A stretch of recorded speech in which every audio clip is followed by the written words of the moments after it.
usual and as usual, three times as it's said. Now, what have I got in today's program? Black History Month, is it still relevant in the UK? And as you're aware, Black History Month, every October is Black History Month, but is it still relevant here in the UK? Now, every year in the United Kingdom, the month of October is a Black History Month, a month celebrated and dedicated to black people and other ethnic minorities in the country. Now, the question is, the current metropolitan Britain, is it still relevant? And that question has been asked more than 2 or 3 times. Now, a lot have been achieved over the years since the country entered the new millennium years ago. The country has had 3 women prime ministers, and so many ethnic minorities are members of parliament, and others hold high posts across the country. So we're still celebrating Black History Month. Is it still relevant? Now, with me in the studio to discuss this issue is Mr. Bevi Tawuya. I think I've pronounced your name right. That's the Chief Marketing and Communication Officer at the Africa Center here in London. Welcome to the program. Thank you. Thank you for having me. It's a pleasure. Okay. Now, is it relevant? Or should we simply say we're all British, let's move on? So that's a very interesting question. Yeah. And I'll answer it from 2 perspectives. Yeah. Right. So I'm not personally entirely opposed to the idea of celebrating Black History Month. Yeah. In one specific month in the year. However, I do have strong objections to the dominant narrative of Black history being about, Black trauma or Black adversity. Yeah. I think there's so much more to the Black experience than some of the things that we keep rehashing year in, year out. I think it'll be a disservice, or maybe it will be undermining the efforts of those that worked so hard. Yeah, to make it what it is. In the 80s, to be able to, particularly those times, to be able to have a month allocated to celebrating Black history.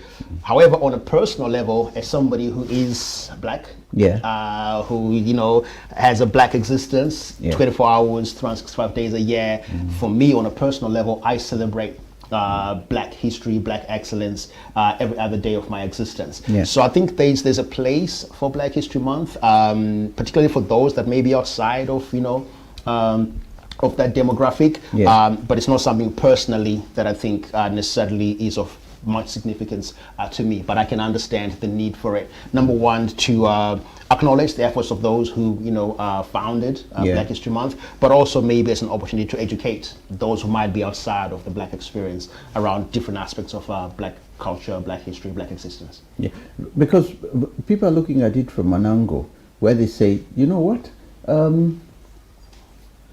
if the blacks and other ethnic minorities have got to celebrate, I think somewhere around we should also start celebrating the white history, all our history. Not from an angle of where they said, oh, we are the majority, so we should also be celebrating this. But from an angle of saying, I think we've mixed up too much. People have become too British to such an extent that they don't look at the validity of the date. The month as such. Okay, it's going to be celebrated, but so what? You get that angle. If we're highlighting what is going what is happening, I mean, in the end, so what? Unless somebody tells us of the achievements. So I think, if we look at the facts, right? So Black people in the UK make up what, 3%? If you look at the school curriculum as it stands even today, with all the efforts that have gone into diversifying the school curriculum, there's still so much work to do to include, the journeys, the stories, the experience of Black people and their contributions to this country. So I think from that perspective, there's still a need. Of course, just 1 month in the year, for me, is not enough. But of course, it might not be practical, or we might face objections, which we're already facing, with the suggestions or the proposals for diversifying the school curriculum, across the whole year. So maybe we start from there, but don't stop there necessarily. It doesn't mean that at the end of October we do nothing else until the next October. The thing is, it's also to look at achievements and failures. Why are we failing and why are we achieving something? because they, the British government and the British mainly said, okay, what have they achieved? If someone is going to ask you, have you achieved anything over the years as a black British that motivates you to be where you are? And they're saying, okay, blacks are in movies, blacks are in parliament, blacks are everywhere, as I said. They have climbed the ladder. So that's there. But what about the failures as well? Because the thing is, when we talk about Black History Month, October, we rarely mention where we have gone wrong as individuals. We talk about what the police are doing, what others are doing to us, but what about us doing something to ourselves? Can that come in somewhere? Yeah, so I believe that the answer is yes to that, but I think it goes back to what I said in terms of my personal position, in terms of what Black History Month could be used for. For me, I think it's an opportunity to educate others, predominantly that are outside of the culture, and then for those within the culture to celebrate. But I think all the other months of the year, particularly for us, so we shouldn't be waiting as Black people for Black History Month. So we should be, so some of the, I wouldn't want to necessarily call them failures, but I'll probably say maybe shortcomings or challenges or things that are work in progress. We should be using or taking every other opportunity, every other day of the year to work on those issues. So things like, for example, holding each other accountable. There are issues within our communities that, it's going to take us to directly confront and deal with. We don't need to wait for October for us to start to deal with, our young boys, getting caught up in certain situations. Those are things that are on us. I'm talking about education. We're talking about, there's this reference to Pan-Africanism and education. Back in the day, as you might know, as I'm sure you do, we used to have supplementary schools, right, where our youngsters on Saturdays, for a couple hours in the morning, they'd go to a Saturday school, learn a little bit about Black history, learn a little bit about their heritage, their culture, their identity. Those things have faded along the way, and it's on us. Of course, there are reasons why some of these things have struggled to remain in existence, but it's our responsibility to think about how do we resolve these things. Unity amongst ourselves. Why do you have pockets of the Nigerians over there, the Zimbabweans over there, the Kenyans over there? You don't need Black History Month to fix that. So we need to not wait for October to identify these issues and work towards bringing ourselves together, understanding our common values, and thinking about how we can be a stronger force for good as a people. Doesn't this come from the way leaders are raised? Because the failures of everything, just like it is on the African continent, comes from the leadership. Because if the leadership is not there, then whatever you're talking about, you cannot really climb up the ladders because nobody's there. There's a vacuum there. So how do we train the leaders to take over these vacuums? So I think again, in terms of as a minority group in these parts of the world, one of the things that could help us achieve that in terms of raising new leaders with a different way of thinking is starting to number one, come together, be united, but really support grassroots organizations that are doing the hard work, usually with very, very minimum budgets, hardly supported. That's where we need to start, because that's where our future leaders are going to come from. If we are waiting for somebody to be groomed through the political structures of our governments and things like that, we may be waiting forever, number one, or it may be the same old that will be recycled. But the problem is, again, I talked about our challenges, not necessarily maybe our failures. We hardly, as a community, do enough to support our grassroots organizations. If you look across other communities, other cultures, they support each other. And I think we need to look for leadership from amongst ourselves and start grooming some of these youngsters, but they need role models. They need to be supported. They need resources. And I think that's where some, not all, of our answers might come from in terms of leadership. I've seen this on the African Center, the 5 pillars. Of course, obviously, as the 5 pillars that the Africa Center holds highly as some of the things that they want to achieve. And among them, obviously, is there's culture, there's entrepreneurship, there's innovation, there's social education, intellectual leadership. Leadership can be seen here as well. Now, how is this attained then if leadership is part of it? Because leaders are those we try to account.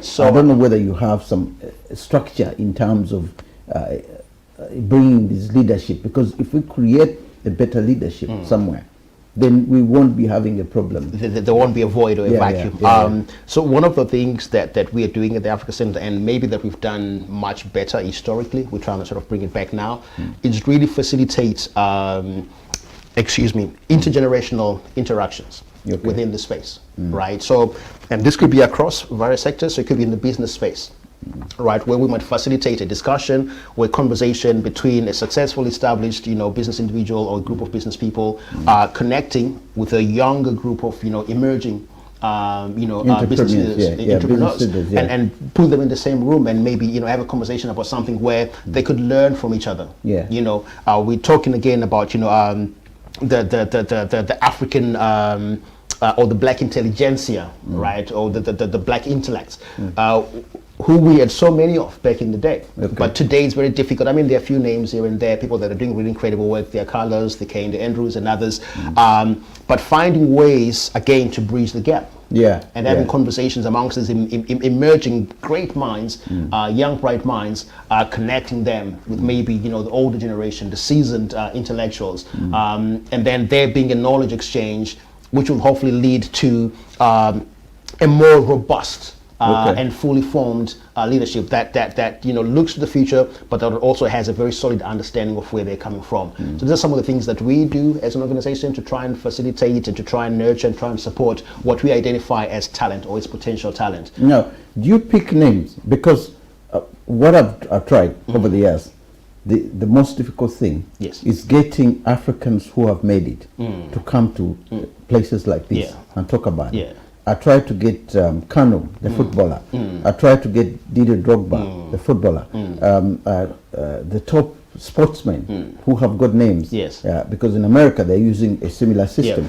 The Serena Williams, the top basketballers in America, and boxers, that even Tyson is being used at some point to go to areas and work on how to help others. And also to talk about their stories and be motivational speakers to help others come up. Have that thing been tried? Because we haven't seen it at the Africa Center. We haven't seen it so many times. With those who are here, the football players here, the Ian Wrights, so that has an image it can create, and also it sort of motivates others to come out.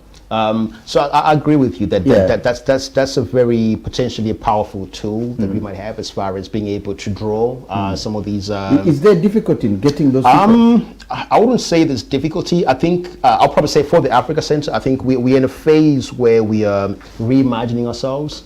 And coming back to the fore after a couple of years, since moving from Covent Garden and things like that. But historically, that's never really been an issue for the Africa Center. I'll probably say maybe today, in terms of where we are now and who are the current, movers and shakers within the African and Caribbean community. It's not something that we are sort of actively doing. But I wanted to go back to a point that I mentioned earlier around sometimes what becomes the problem or what becomes the challenge is where, there isn't that regard or respect for, black-owned, Africa-owned platforms in the same manner that there is for, platforms elsewhere. I'll give you an example, right? So on a personal level for me, when I got the call, for this conversation. The Africa Center, as you may know, we've just recently opened, relaunched a new building in Southwark. It was a great event. There's a lot of, coverage, a lot of media focus. And as somebody who's responsible for marketing and communications, I had plenty of interactions with journalists and media platforms. But it got to a point where I was thinking, I don't know, there's like 95% of this interest is coming from The Guardian and the BBC and this and that. And as somebody who's on a personal level, I would like to believe that I'm very much connected to the grassroots. I know that sometimes to get to the people, you've got to connect them via the channels that they use. Of course, right? Of course, So the powers that be might have a preference for a feature in The Guardian or whatever else, but I've always argued that actually we need to be aware of where else. So when the call came on a personal level for me, I got excited, right? Because it's something different. We can have a different conversation, and it might actually connect me to an audience that I might otherwise not be currently connected. Be able to, right? So what happens, sadly, sometimes is that due to that, again, I don't want to, be negative here, but sometimes what I consider to be, mental colonization, there might be a preference for what's seen as like a larger platform or a more prestigious platform, right? Yeah. So our brothers, our sisters who've done well in certain spaces, you They give them a call and you say, my name is so and so. They I don't know, they don't know, they haven't heard of you. If they get the same call from I don't know, BBC, CNN, they're there. So that's part of the problem too. Right? That's part of the problem too. It is. I've experienced that because they always hide behind the clouds as well. Exactly. So there's always an excuse, but there shouldn't be. Not too long ago, a couple of days ago, I was at an event called the Best of Africa Awards. Okay. Everybody was there. Yeah. Right. Everybody. Right. I'm talking about the football stars, the music stars, and everybody.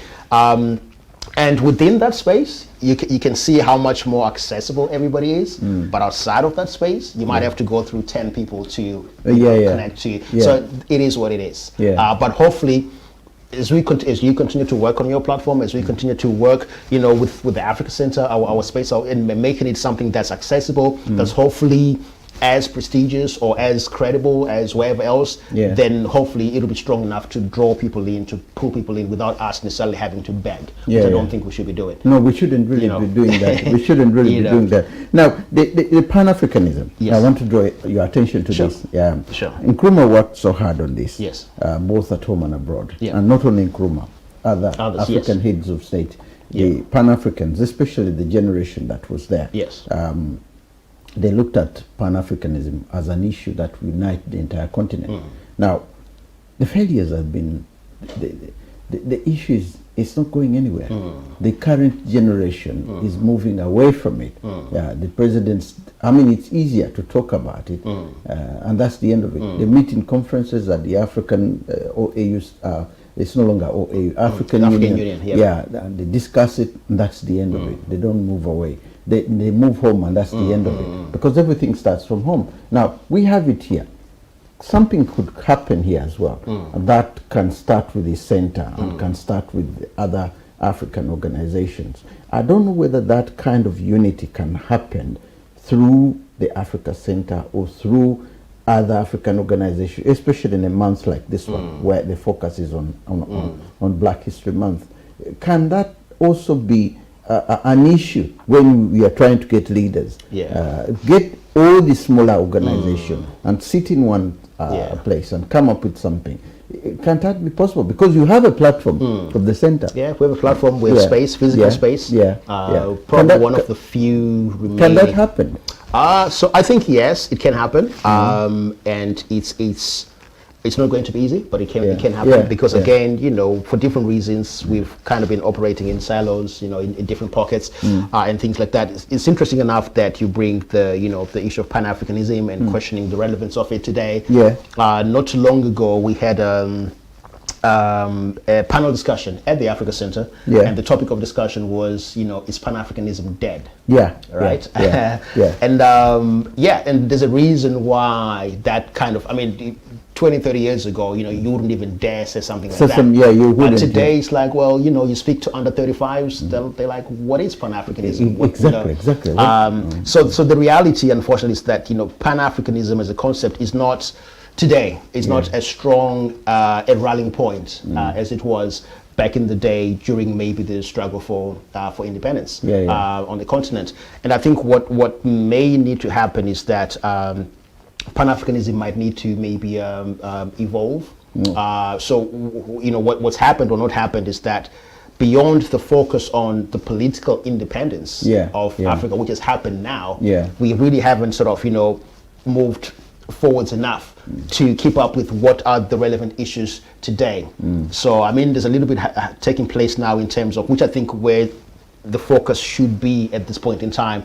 Talking about regional integration, for example. We do have some bodies across the continent who, again, it might be questionable, like what have they achieved, over the years that they have existed. But I think that's something that, if taken seriously, and we have the same caliber of leadership that we had during the Nkrumah days, it's something that the young people could rally behind. Intra-Africa cooperation, For example, thinking about, African agency, focusing on, okay, how do we resolve African problem with African solutions? You could easily get young people to rally behind that. If we talk about, global partnerships and multilateralism, this is a language that young people might actually understand, but I think we're still stuck in the rhetoric of, the political independence and all these things, which might be a struggle for young people who were born after independence to try and make sense of the relevance of it. So I think that Pan-Africanism still has a place, and I think what may be happening, which is where, again, bringing the older generation, the younger generation together, is understanding the different ways that Pan-Africanism might actually maybe... Why did it come into place? And in the first place. Why does it exist? And why is it important? Why is it important to continue to exist, right? But I think also we need to understand that Pan-Africanism might actually be, re-emerging in other forms. That might not necessarily be what we understand it to be, right? So if you talk about maybe, cross-continental, expressions of identity, So I think that there's a conversation to be had, intergenerationally, because there are some things that I see the younger people doing, the millennials, the Gen Z, that I'm pretty sure is Pan-Africanism. They probably won't label it as such, but that's probably what it is. So I think that's what needs to happen. Just maybe reimagining Pan-Africanism beyond political independence and thinking about actually what are the issues today, and how can we, the same concept of bringing, people of African heritage globally together to focus on, specific issues. I think there's something there that can still be relevant today, but I think there's just been a disconnect over the years where even just the term or the phrase Pan-Africanism is associated with dead legends, dead icons. Dead leaders like Mulindwa, all those guys. And I think that's just where we, for example, I would consider people like Kehinde Andrews and Akala, who were young guys, to be Pan-Africanists. Right, but they might not necessarily speak in the same way as our old leaders and things like that. So I think, again, it's about having conversations and learning from each other. But on a personal level, I believe that Pan-Africanism is still very relevant. It might just need to be repackaged and made maybe less dated than it currently feels. When it comes to that, I think one of the biggest problems why it didn't succeed so much, again, is that when Nkrumah brought it up and all the others came up, they didn't at first think about the budget, the money. The money, yes. Money is always, a white person here or anybody would tell you that follow the money. You come up, slave trade was all about enrichment. It's all to do with the money.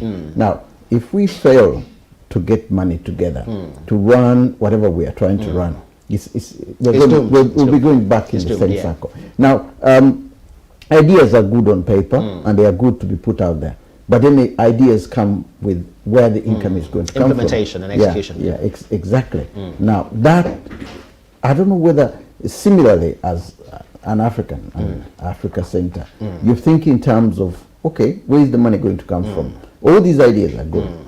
Could we now maybe try and enlighten people that, okay, as we are thinking about this idea, think in terms of what can we do to earn money so that this idea can be sustained, and a younger person or any other person who is coming in with the idea can be paid to help in a state, because I can't leave my work to go and demonstrate, or I can't do something, and if I'm not paid. Look at the demonstrators here in the UK, the oil demonstrators and so on, those people who are demonstrating in the streets every day, who want oil to, they are being paid to do these jobs. Their food is there, they go where to sleep, they wake up in the morning, their job is to demonstrate. Then you wonder, who is paying them? Somebody is paying them to even transport, so that it can travel to areas where they're going to demonstrate. Now, similarly, if we really want this whole project to be, I think in terms of people like you who are sitting at the center, the idea is okay, fine. Can we find a way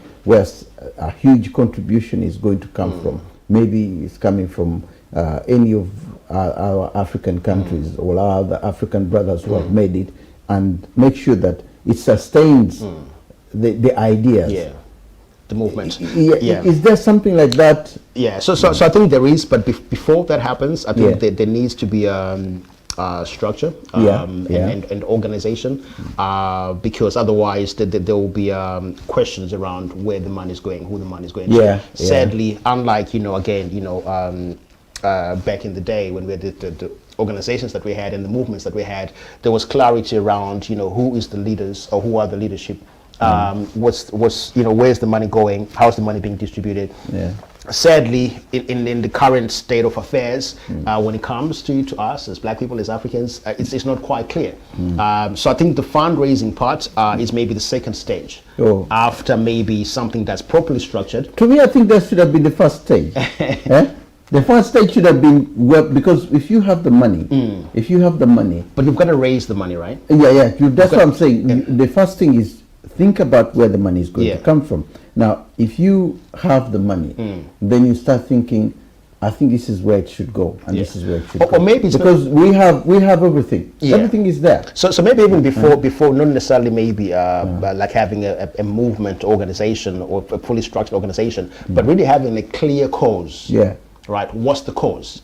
All right. Because thinking back to the Africa Center, historically, and I know this is a conversation for a different day, how the Africa Center came to be, how it was supported in those early days, there was a very clear cause, right? The Africa Center emerged out of a urgent and desperate need to support the liberation movements on the continent. In Africa, right? People didn't necessarily have the answers at the time, but there was this very clear cause, right? And people, but there was money. There was money. The money was there, but again, coming from once the cause was clear, the money was like, okay, yes, that's a worthy cause. Right. So that's what we need to define today. What is the cause? Right. If we can articulate that, the money's there. I mean, look at how many African millionaires and billionaires and the money, sports stars, and but there's just nothing compelling enough for them to be willing to part with their monies. But things are changing, right? Things are changing, especially following the George Floyd situation, and Black Lives Matter, and people rising up, particularly the young. I mean, I've seen over the last 2-3 years a lot more than I've seen maybe in the last 20 years, as far as maybe advocacy and activism and an uprising, particularly amongst the young, who now have this awakening and an understanding of who they are, right? And I think for me that gives me a little bit of hope in terms of there being a very clear cause, to rally behind, and everything also fall into place. So for example, I mean, I know a number of brilliant young minds. There's a young lady called Lavinia Stennett. She's to me, she's incredible. In her 20s, she has a platform called the Black Curriculum. Again, that emerged out of her own frustration with just how inadequate the school curriculum was. And in the space of less than 5 years, I'll probably say 3 to 5 years, they've done incredible work to a point where even the government is now responding to some of their proposals, their findings. Right. So for me, that gives me hope. But it's only happening because now there's clarity around why certain things need to take place.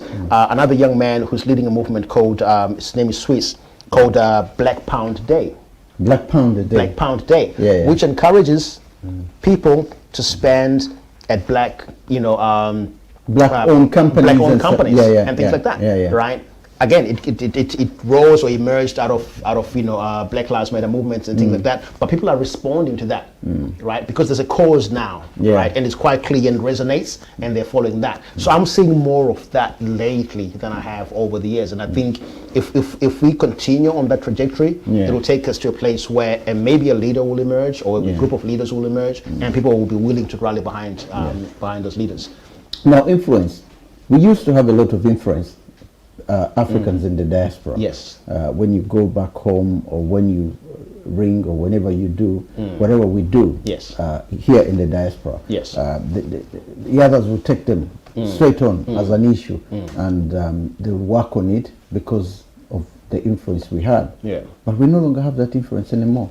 By we, you mean? By we, I mean we people living in the diaspora, right? Okay. So, be it Ghanaians, be it Nigerians, be it Ugandans, be it Tanzanians, that influence has gone. What could be the problem of that? Because a lot of education and a lot of knowledge, especially knowledge, would come from here to go there. But when they stop listening to that knowledge, when they stop taking in what we have, couldn't this be a problem as we go ahead? That's a great question, and I think that there are multiple answers for me anyway to that, right? So one of the key differences from my observations, right? So I do not think that today we have as many intellectuals, as many revolutionaries amongst the African diaspora out in the UK, right? We have people that have come to these places, again, each to their own, for economic reasons. Right. And you'd notice that because back in the day, my parents' generation, their parents' generation, they would come to the UK or to the West back when Africa was under colonialism, when conditions were hard, when you'd have been mad to want to go back. But they'll come here, they'll get their law degree, knowing very well that you can't practice law back in Zimbabwe. But they were eager, they were passionate to go back, and even be in the bush if they had to. Right? So if you're somebody like that, you had an opportunity to go to mighty London in the 70s, but you've come back to be amongst the people and fight for the cause. People are going to respect you. We have very few such individuals today. Right? What happens now, we go back, we've got our expensive jewelries, we've got our smartphones and all that, and people are going through some real challenges, hardships. And we don't really have anything to offer. We don't really have an understanding even of what's happening on the ground. So I think that's part of the challenge at the moment. It's difficult for people on the ground to really listen because I don't think there is that level of connection and interest to what's going on the ground to a degree where we can engage in a way where we are on the same level. However, having said that, I think that even though our influence as the diaspora in as far as our impact on influencing the political dialogue or discourse on the continent has declined over the years. There's no question about that.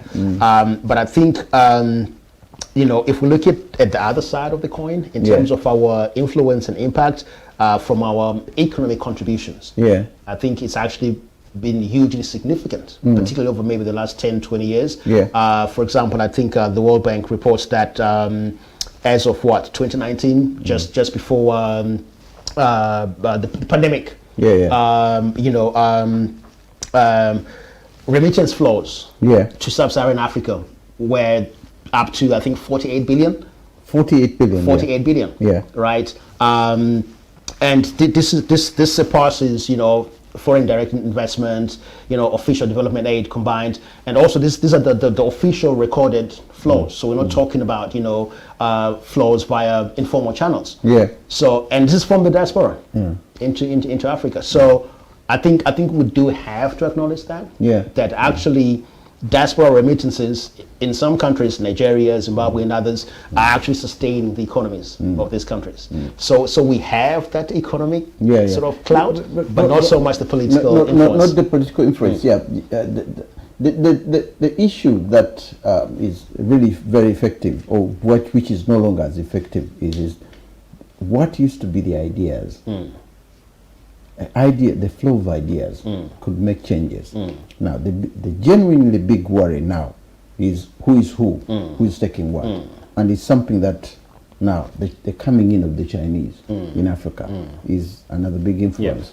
Then also the coming in of the Americans, and there's a scramble. Everybody else, and you the European Union now comes in as European Union. It's no longer coming in as Germany, Italy, and so on.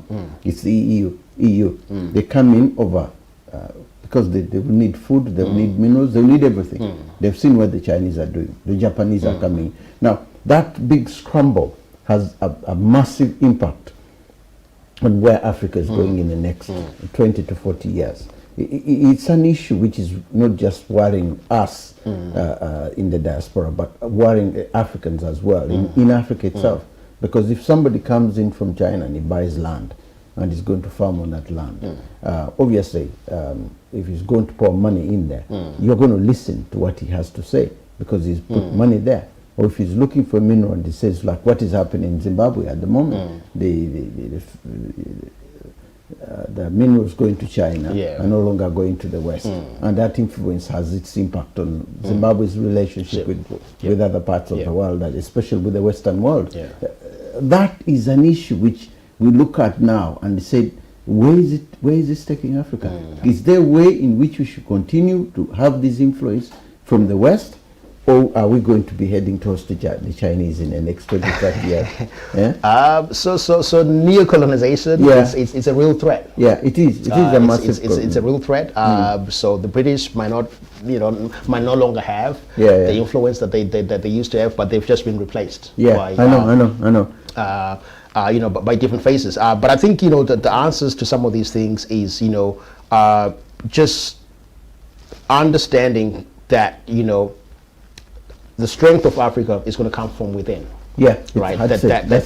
Any of these partners, potential partners, everybody's looking out for their own interest. For their interest, right. So having that awareness and not getting too excitable when we get all these loans or all these things thrown at us by whoever might help us not pretty much give everything away, give up our children's futures inheritance away. But I think again, what's going to help us make the right decisions, in my view, is tighter regional integration.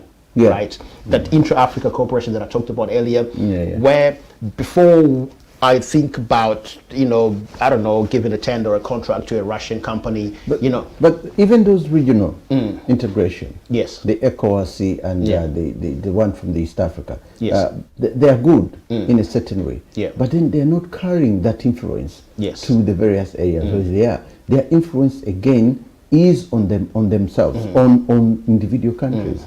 You can't tell, for example, Congo is massive. That listen, we have made a decision as part of the East African bloc that this thing can't happen. Congo would say no, as long as it's in interest. So similarly, ECOWAS, if something has been happening, so there is a lot of that going on, which again comes back to say, look, it takes us back to they're not strong enough to be in position to say no, to make a difference. I think that's true. It's sadly part of our reality. I mean, the African Union, for example, I don't know. Is it serving any purpose?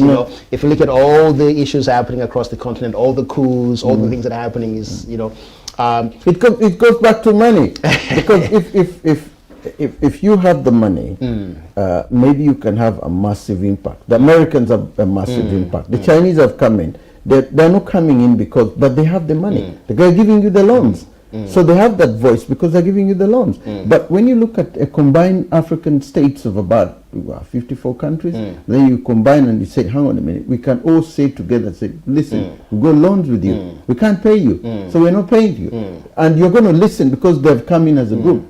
But that's the unity that's lacking. That unity thing is something which is really missing. That unity is what's lacking, and that's why the Western powers go out of their way to destabilize anything that looks like it's going to bring Africans together, because there's that strength. And that's why all our great leaders, the really great ones, they didn't live long enough.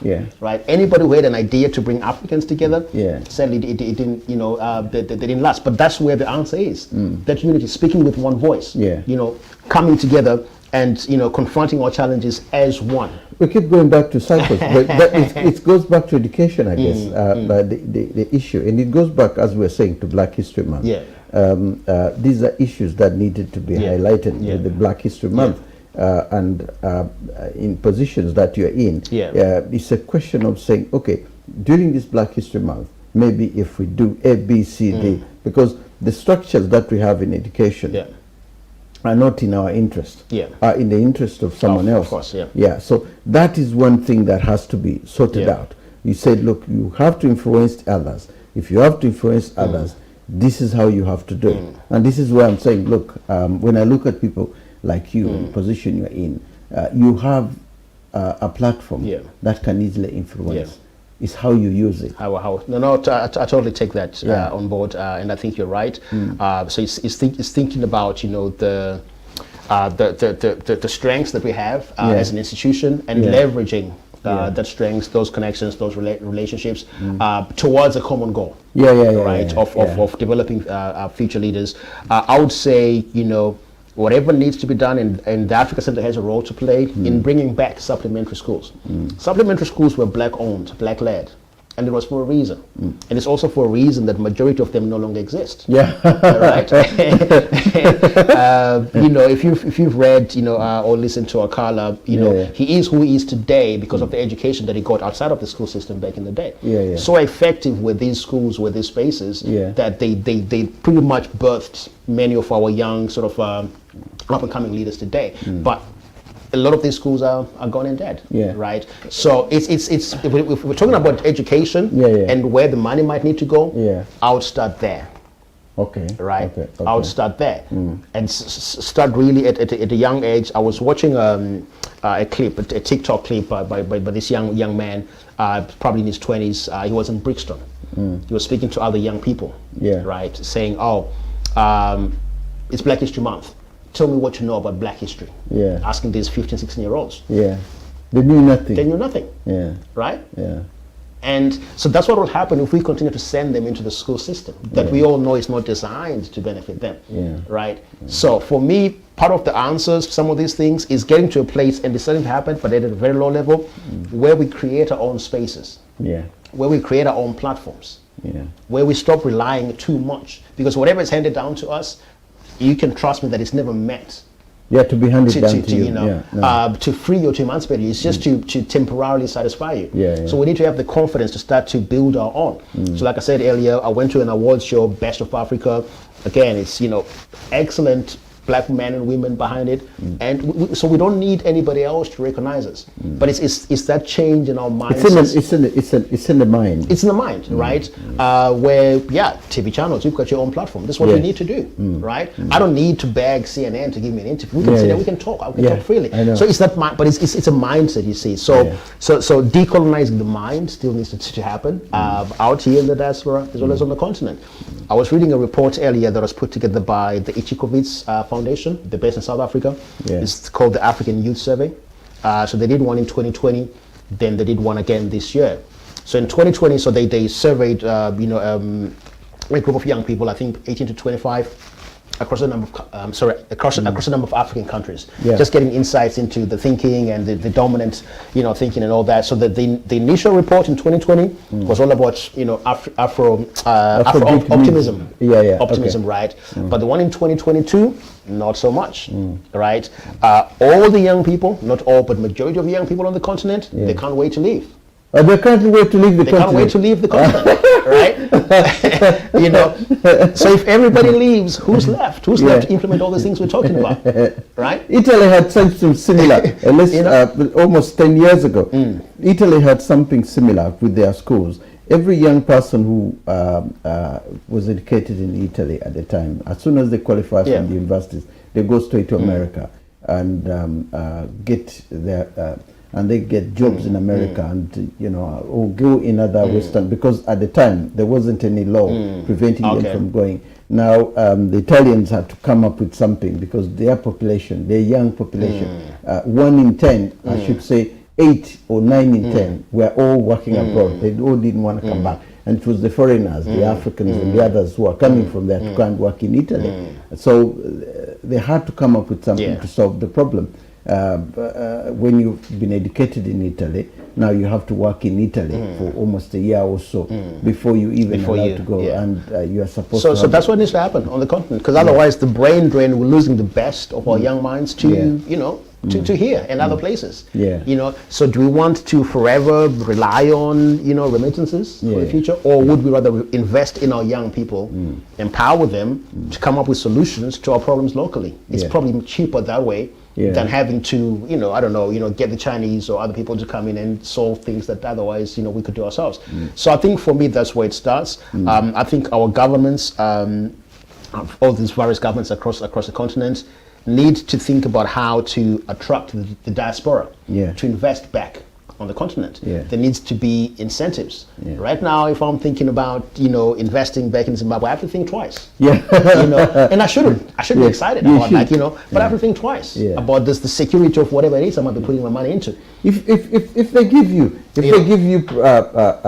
an incentive, wouldn't that work as well? But tell the African countries to give them incentives. You know, so look at what Ghana is doing, right? Started off with the year of the return. Now it's turned into the decade of the return.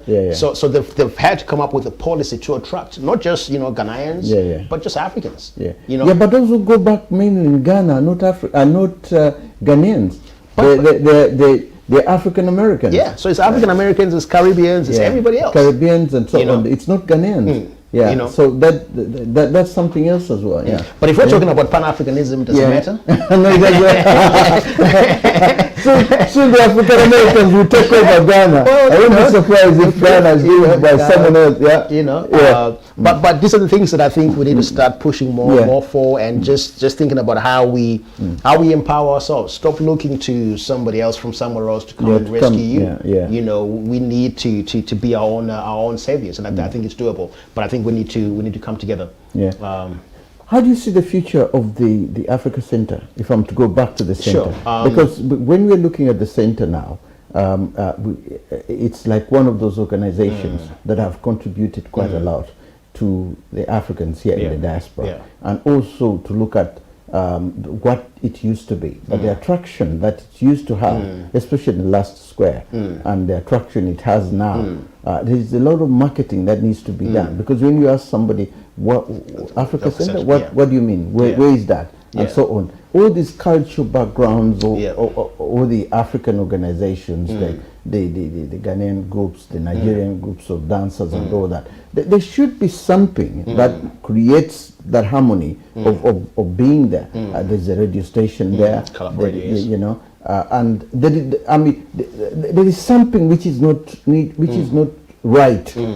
What can that be done to make everything right in the next 10 years? So I think absolutely what needs to happen urgently is engagement and re-engagement, right? And I'm talking about the Africa Center engaging with African diaspora communities and re-engaging with those that we may not have engaged with in a long time. So the key reason for that is, as you know, the Africa Center used to be located in Covent Garden. Right? So Covent Garden was a central location.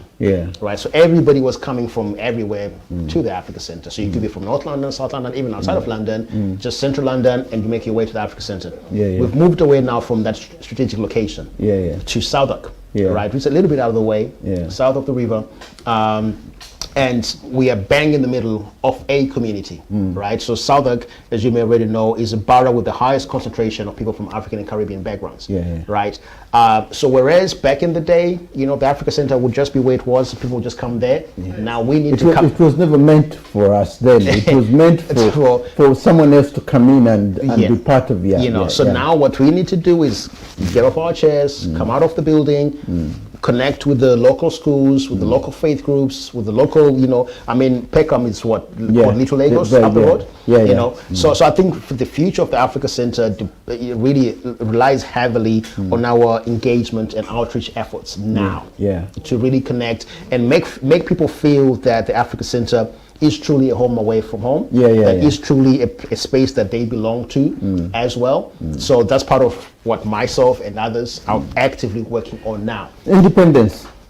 When we talk about independence, the independence of saying you are not depending on aid. You're not depending on anybody to give you money, because if you're depending on somebody to give you money, then it becomes extremely difficult. Can that money be sourced from other parts, from Africa, for example, and say each African government gives you a certain amount of money? It used to happen. It used to happen, and that's how it should be. But I think for maintenance and all that. Because then it becomes much more easier. You're not depending on somebody. I think that there is understandably or will be understandably a question of value exchange, right? Which is something that we need to be ready to articulate. Okay, you give us money, what do you get in return? Exactly. The Ghana High Commission, the Kenya High Commission, and things like that. But I agree with that model. Where our funding is coming from our community. That way we're not beholden to these funders and corporates who they will cut you a check, but they're going to expect you to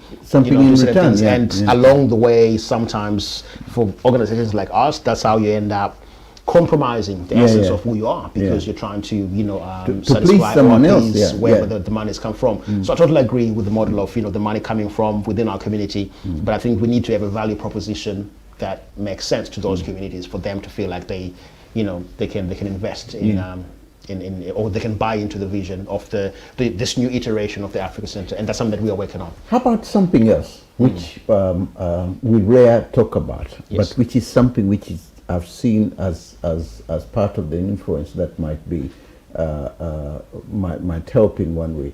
When we said, okay, let's involve a lot of the white community in Africa. Let's involve the white community here in the UK to be part of whatever we are trying to do, instead of trying to do most of the things separately. I said, okay, today we're inviting a school in Kent, for example, to come and see our traditional dancers, to come and see this. That influence of them also having the knowledge about our dancers, our culture, and so on, has an impact. It does. Australia did this. They used to hate the Aborigines quite a lot.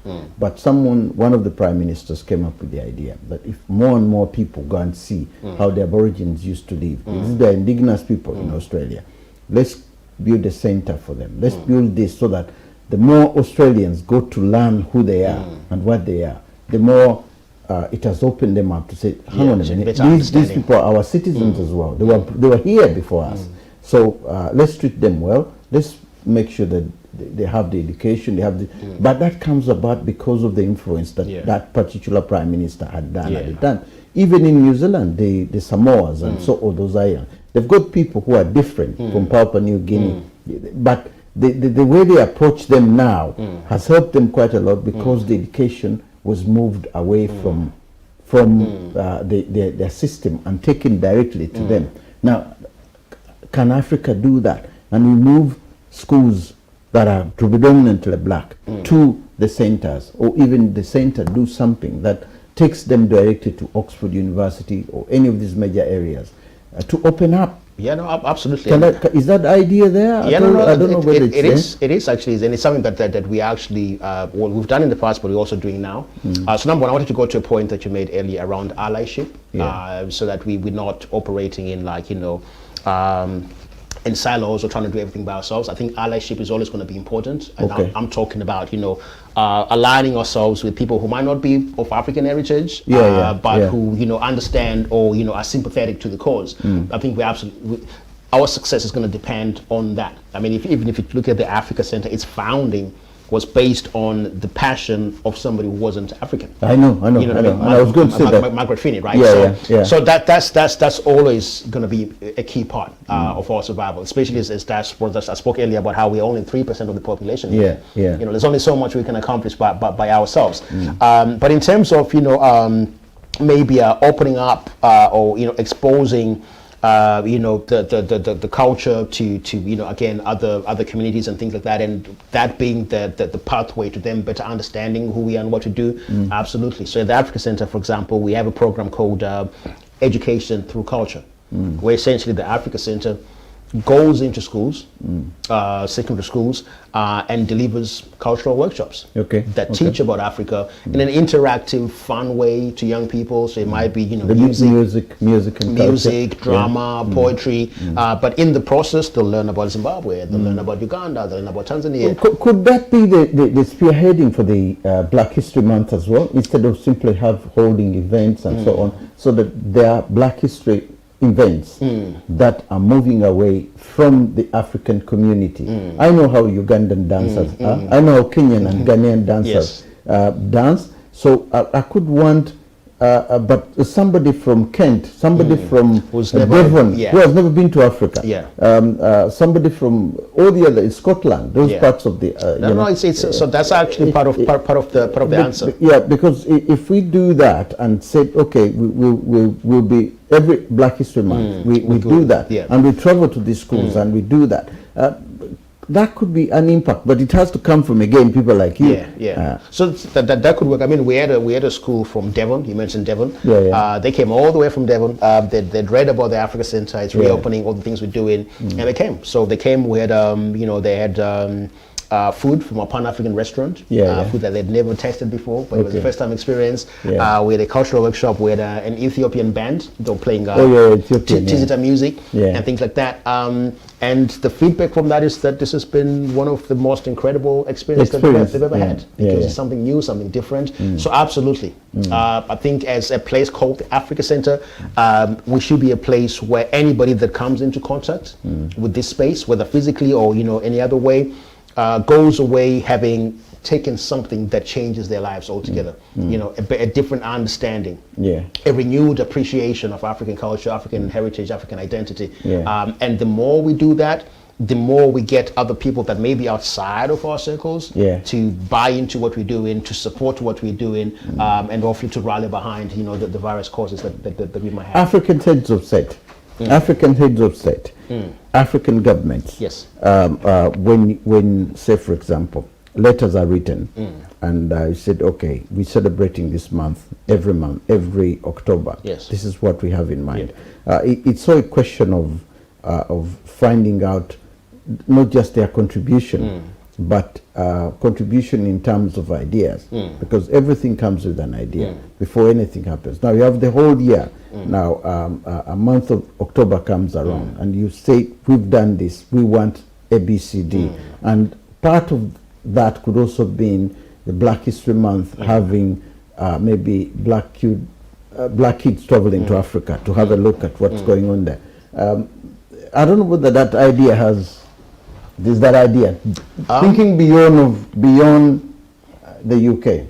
Yeah, so I think there's definitely a need for more collaboration with African embassies. It's something that we've done in the past, because for an organization like ours, that's the best way to get closer to the communities, right? So if we have a relationship, for example, with the Mozambican embassy, we're likely to know more about the important dates, for example, on the Mozambican calendar. We're likely to know more about the activities and events that we can maybe be a part of, and things like that. So we need to, again, it's like I said earlier, it's about engaging and re-engaging. We used to have these relationships with embassies before. It's just going back to really re-establishing connections, reaching out, and then thinking practically around what can we do throughout the year, then maybe culminating into something major like a festival or something in October, but throughout the year actually looking for opportunities. I think that would be ideal. That would be very, very ideal, and I'll probably look forward to that. The festival thing can be much more attractive. I just want to say thank you very, very much thank you for coming here and talk about the Black History Month. And I do wish you all the best at the center and whatever you're trying to do. Thank you. I just want to say thank you very much for viewing us, and I hope we'll be together again next week for another edition of Africa Speaks.